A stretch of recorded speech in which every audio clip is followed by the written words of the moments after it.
What's going on, YouTube? It's your boy, CamATL, and welcome back to another MLB DFS video with your boy. Drop a like down below because I already know you're gonna love it.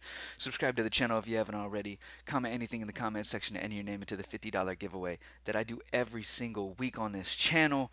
Let's get straight into the picks for today, baby. 14 games. 14 games. So as soon as I'm done with this video, I will be having to lock in because I got a lot of players to go over. So far this morning, the research that I've done so far, I have a good grasp on what I'm liking, but there's a lot to go over, a lot of players to get in detail with. So I will definitely be working hard today. GreenlightDFS.com to join the squad.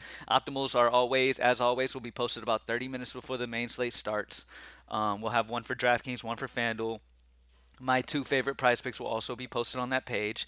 I want to start posting my favorite actual like game bets as well, so I might post some of those over on the MLB Access page as well. The last bet that I posted cashed, it was like 3 days ago or so though. So I want to start consistently doing that though, so because with my DFS research and how much work I put into DFS, I kind of have a good idea of what teams I'm expecting to win as well. So, adding that into the content at Greenlight DFS is definitely something I want to start doing consistently. So, but we'll see. I'm super busy throughout the day studying the 14 game slate. But if I have a good grasp on game bets that I like, I'll also be posting them there for you. As always, you also have access. You don't just have access to the optimals that I post 30 minutes before on the MLB Access page, but you also have access to this, what you're looking at right now, the Greenlight Optimizer. This is where I put my personal projections for players in, and you can sit here and build versions of lineups right here with you. You can use the actual lineup optimizer part and create multiple lineups for yourself. So yeah, it's a great tool to have. And if you ever have a question about if I like this player or this player, this is the great spot to look at that. These are our personal projections that we like for the day. All right. And then you also have access to the member exclusive tools when you become a member. You get access to every prop tool for every sport. So you'll get access to the CSGO tool, access to the soccer, WNBA, as well as the MLB. Whatever active sports going on with any membership at Greenlight DFS, you get access to all of the prop tools. So that's cool as well. But anyway, let's go in, man. 14 games, a lot of money to be had on this slate. Let's get straight into the slate. So, first and foremost, when it comes to pitchers, there's two guys that just stick out to me a ton, and that's Strider number one, and that's Lance Lynn number two. I love Spencer Strider going against the Angels. I mean, he's at home in Atlanta. Great spot for him. Great case spot for him against this Angels squad. And we know Strider's got the biggest upside of anybody on every slate. Just his K potential is crazy. So I love Spencer Strider. I'm willing to spend that money for him because the SP2 is another amazing option, and you're getting it for pretty cheap. The new Dodger pitcher, Lance Lynn. Lance Lynn was traded to the Dodgers. He's going against Oakland, which you can't ask for much better of a matchup here. At 7.9, that is a very cheap cost for a guy with the K rate of Lance Lynn. Lance Lynn is in a solid spot. He's at home in Los Angeles for his new team. You know he's going to want to come in and have a solid outing, facing a bad Oakland offense on the road. Like, this is just a great spot here. So, Strider and Lynn are the two pitchers that I'm definitely wanting exposure to today. All right.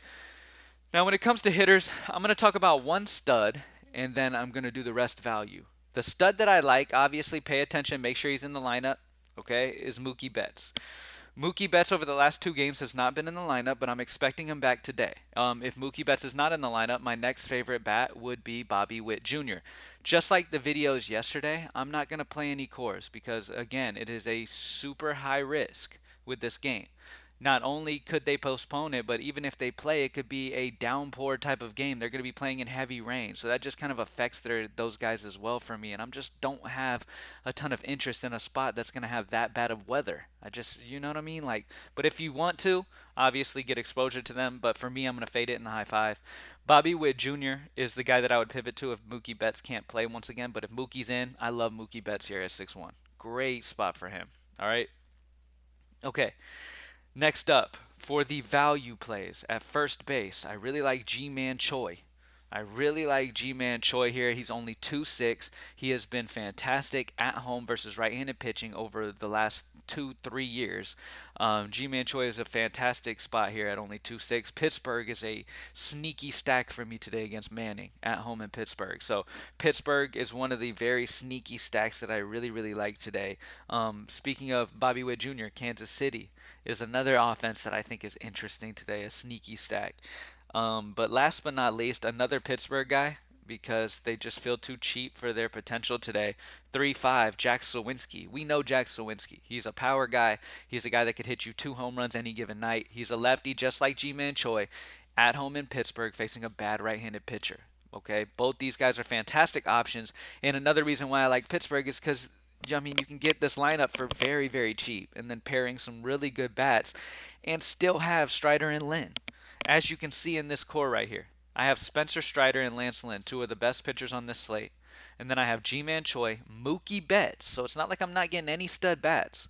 And then Jack Sawinski. Some solid Pittsburgh guys and great lefty-righty matchups at home in Pittsburgh. Mookie Betts, who's probably one of the best bats on this entire slate, especially if you're avoiding San Diego, Colorado. Great spot. Great way to build your lineups today, in my opinion. Like I said, San Diego, Colorado obviously has good potential, but not only do you have the postpone risk if the rain doesn't let up enough, but you also have the fact that if they do play, they're going to be playing in rain. So that affects things as well. You know what I mean? The ball doesn't come off the bat the same way if that bat's wet. Anything, there's so many things that could caused that game to just not do very well. You know what I mean? And as always, San Diego and Colorado, they didn't have crazy ownership last night. So I'm thinking a lot of people are kind of taking that stance. It's like, look, the weather's super, super bad. I'm not going to get a ton of exposure. But in GPPs, if you want to stack that game up and hope it plays, maybe even plays dry, obviously pay attention to the weather. If it looks like the game's going to play fine and we're not going to have any issues, there's going to be a large gap with no rain, then obviously get some exposure to those guys. But it's looking like another rainy day. So it could end up being kind of like yesterday, where the game's like 4-3. I forget what the score was, but it wasn't nothing crazy for Coors, and you can definitely fade it in that situation with the guy with the prices of these guys. Like Tatis went out and dropped a dud. He went out and got zero yesterday, and he was the most expensive guy on the entire slate. Let me see. I'm checking that score from last night. Yeah, 3-4. San Diego lost. It was 4-3. They went to extra innings even, and they still only scored 3-4. So, um, Fernando Tatis went 0 for 5 with two strikeouts. Um, yeah, it wasn't something where you had to have that game to be able to cash. You know what I mean? So it didn't matter. But the same kind of thing might happen today. I mean, these guys are still okay options, but for their prices being in cores, I don't really mind fading it. Especially if I can get a low-owned Mookie Betts, who's an absolute monster versus lefties. I believe Waldichuk's expected to pitch today. So we'll see what happens. Obviously, pay attention to things. But yeah, as of right now, I love Strider and Lynn as my two pitchers. Pittsburgh as a value, Kansas City as a value, but G-Man Choi, Sawinski, and then Mookie Betts as a spend-up bat that I really like today. Make sure he's back, though. I'm expecting him back, but make sure you verify that he is, in fact, in the lineup later. All right, let's check FanDuel. See what we got over here. All right, so when it comes to pitching, you have Strider 11-3, Lance Lynn 9-4. I mean, let's start out going Strider. Normally, we can get some solid value bats over here on FanDuel. So let's start out going Strider. We have Brendan Rodgers in course at 3-5. Great spot. Bobby Witt is a guy that I really like today. He's cheap. Seiya Suzuki once again is in play. I'm always on Suzuki as long as he's under that 3K range. I love targeting him. I know he only got us 2 points yesterday, but he's a guy that once he gets on base always has stolen base potential, and especially facing the righty Lively today, he has some stolen base upside. Ian Happ at 3-2. Jack Sawinski's 3-1. Like him. I do like Ian Happ. He's a guy that I definitely have exposure to on both sites. And Bobby Witt Jr. 3-4 being one of the better value plays of the entire slate as well.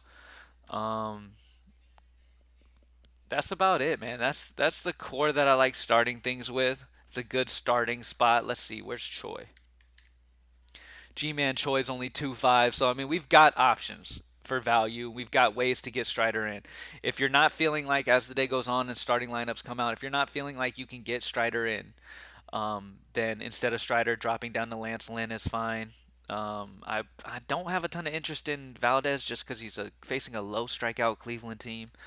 But you can definitely go down to Lance Lynn if you want a 9-4 and open some things up. This is what, 3K less? 2K less. 2K less. So, but the core over on FanDuel, I feel like you'll be able to have that value over here. So Strider, Bobby Witt Jr., Jack Sawinski, Ian Happ, and Choi are some options that I really, really like over on FanDuel. All right? And then DraftKings, once again, one more time, is Strider and Lynn as the two pitchers, and then Choi, Sawinski, and Betts as the core. All right? Thank you guys for joining me as always. GreenLightDFS.com. Join the squad. Let's have a big Tuesday. 14 games on tap for today. So I'm locking in as soon as I end this video. Let's get to the money, baby. I'm out. Peace.